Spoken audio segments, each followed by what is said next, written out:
Казакстан менен Индия өз кызматташтык чөйрөсүн кеңейтет. Белгилей кетсек, өткөн жылы Казакстан менен Индия ортосундагы товар жүгүртүү көлөмү миллиард долларга жеткен. Астанада өткөн жолугушууда эки өлкөнүн тышкы иштер министрлери бул көрсөткүчтү мындан ары жакшыртуу боюнча сүйлөшүүлөрдү жүргүзүштү. Азыркы тапта кызматташтык жүрүп жатат. Мисалы, Индия океанына чыгуу, Казакстан, Түркмөнстан, Иран темир жолунун мүмкүнчүлүгүн кеңейтүү боюнча сүйлөшүүлөр орун алууда.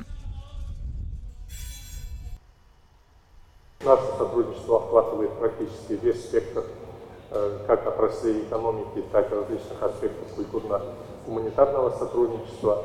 Хотел бы подчеркнуть особый интерес, который... Биздин кызматташтык экономикадан баштап маданий гуманитардыкка чейин бардык тилкени камтыйт. Индиянын Экспо 2017 мурасы болгон Астана эл аралык борборуна, эл аралык жашыл технология жана инвестициялык долбоорлордун борборуна болгон кызыгуусу өтө жогору экенин белгилеп кетким келет. Ошондой эле алар Астана IT стартап хабына кызыгышууда. Ушул жана башка долбоорлор эки өлкөнүн кызматташтыгынын негизи болот. Стартапов. Эти и другие проекты находятся в повестке дня нашего двустороннего сотрудничества.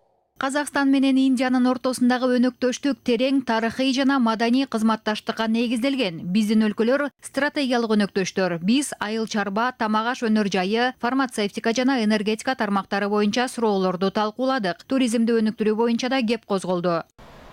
Ошондой эле дагы бир маанилүү долбоорлордун бири Евразиялык экономикалык биримдик жана Индиянын ортосундагы эркин соода аймагын түзүү келишими боюнча сүйлөшүүлөрдүн башталышы болууда.